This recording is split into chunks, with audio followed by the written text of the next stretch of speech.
안녕하세요. 여러분의 새 힘이 될 여러분의 비타민 소율이 문답 7문입니다. 반갑습니다. 여러분, 오늘 이 소율이 문답을 통해 정말 큰 힘을 받을 겁니다. 그리고 우리 한번 오늘을 힘차게 살아가 봅시다. 자, 오늘 7문은 우리에게 이렇게 질문합니다. 하나님의 예정이 무엇인가? 여러분, 예정이라는 말이 나왔어요. 이미 정해져 있다는 거죠. 그래서 우리 많은 그리스도인들이 이 단어를 보면 불편합니다. 아니, 굳이 다 정해져 있는데 우리가 노력할 필요가 뭐가 있냐고. 그래서 어떤 사람들은 말합니다. 다 팔자지. 우리가 한다고 뭐가 달라져? 우리가 열심히 전도 안 해도 다 구원받을 사람 구원받아. 우리가 열심히 안 해도 될 일들은 다 돼. 이렇게 말을 합니다. 그런데 여러분, 우리가 예정을 이렇게 함부로 얘기할 것이 아닌 것 같아요. 왜냐하면 우리가 큰 논리적 오해가 있습니다. 뭐냐면 우리가 그렇게 이야기하는 것은 하나님을 시간이라는 논리 안에 넣었기 때문에 과거에 하나님이 예정하신 것은 현재에 바꿀 수 없다라는 생각이죠. 근데 여러분, 우리 하나님은 시간과 공간을 창조하신 분이에요. 다시 말해서 하나님은 시간이라는 그 논리 속에 들어가 계시는 분이 아니라는 겁니다. 지금도 계시고 과거에도 계시는 하나님이기에 우리가 그 하나님을 생각한다면 이 모든 것이 조금은 이해될 수 있을 것입니다. 자, 그렇다면 하나님은 어떻게 예정하셨고 예정이 무엇인지 한번 살펴보겠습니다. 자, 한번 읽어봅시다.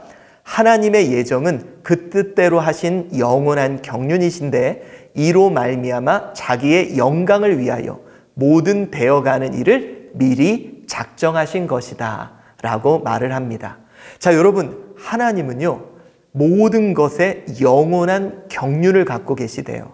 이 말이 뭐냐면 어떤 일정한 포부를 가지고 일을 조직적으로 계획하고 또는 그 계획이나 포부를 말하는 것을 경륜이라 그럽니다.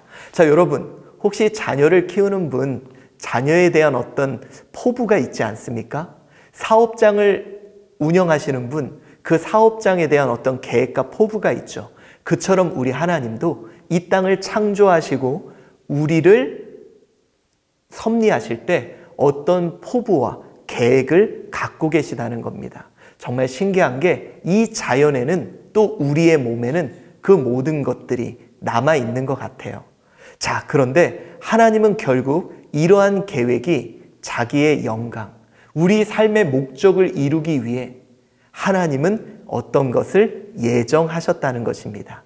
다시 말해 모든 되어질 일을 미리 작정하셨다는 거예요. 여러분, 이렇게 생각하면 좀 될 거예요.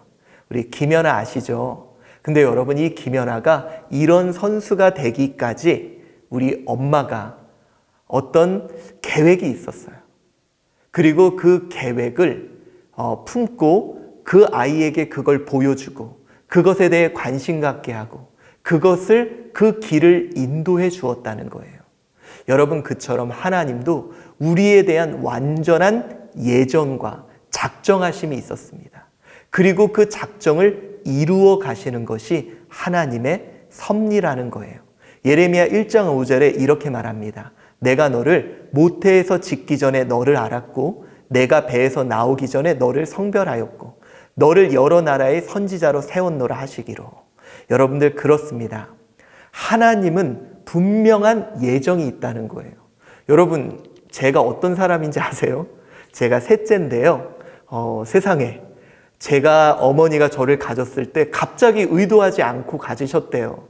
그래서 솔직히 저를 지우려고 하셨대요. 근데 그때 마침 돈이 없었대요. 저는 돈이 없어서 태어난 아이예요. 이게 얼마나 비참합니까?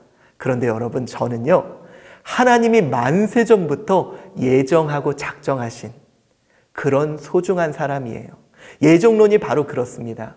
여러분에 대한 하나님은 분명한 계획을 갖고 계셨고 그리고 그 계획을 반드시 이루어 가실 것입니다. 자, 여러분, 하나님의 예정, 그것은 우리에 대한 큰 사랑이 아닐까 생각합니다. 여러분은 놀라운 예정을 갖고 태어나신 분들입니다. 사랑합니다.